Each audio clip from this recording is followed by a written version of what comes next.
I've been seeing this constant rise of nonchalance over the social media. Everywhere it is about being nonchalant, being unbothered, not caring about anything.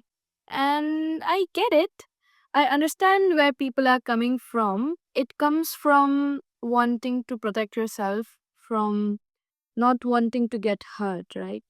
But do you see how dangerous it is becoming for us? Because if you do not realize this, nonchalance is basically death of passion. It is death of expression and death of emotion. You suppress yourself so much that it gets piled up inside your body. And trust me, it does not go away. It shows up in anxiety, in frustration, in your relationships, in how your body feels. And at its core, nonchalance is basically pretending.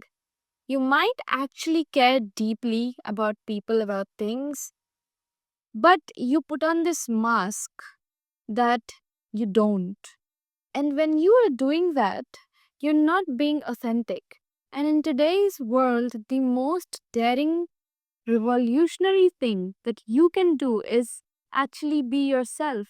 Be your raw, honest, and real self, even when it is hard to do so.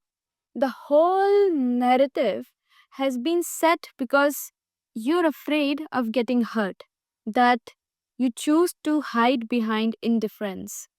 But think about it. Really, really think about it. How have we become so afraid of feeling and being vulnerable, that we'd rather choose to close off life itself? Every single experience in life comes from give and take. There is always an upside and a downside. That's the law of polarity. But if you are focusing on, oh, if I show care, then I might get hurt, you are living in fear of a possibility that has not even happened yet.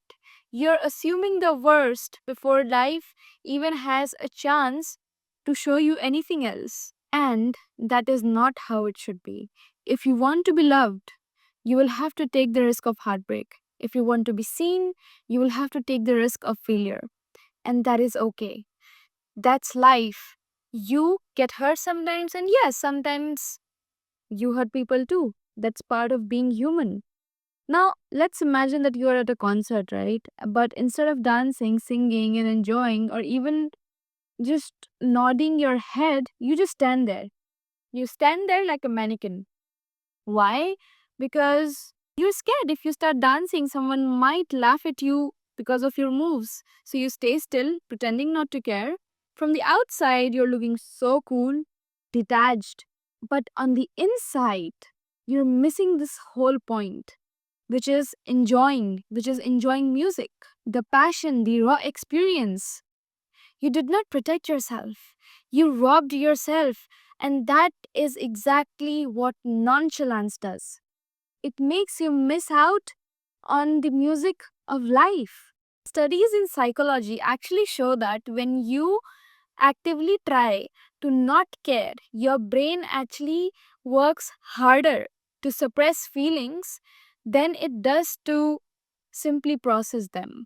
And over time, this leads to more anxiety, more fatigue, and even physical health problems, right? Because your feelings or your emotions are going to show in some way or the other. And in fact, researchers at Harvard Law found that emotional suppression can reduce immune system response, meaning that your body literally becomes weaker when you pretend that you do not care, when you fake something.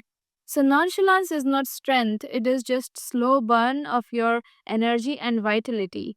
That's why for me nonchalance is death of passion. And if you really think about it, passion is what makes life worth living. Passion is what drives people to create art, to build things, to love fully, to stand up for something that they care about. And if you kill that, you're not strong. You're being numb. You're not being human. So be as chalant as you want to be. Love however you want to be. Be as loud as you want to be.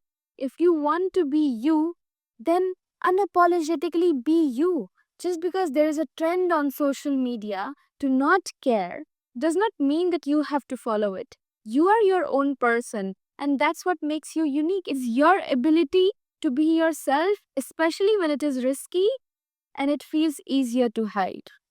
And with that, I will see you in the next video.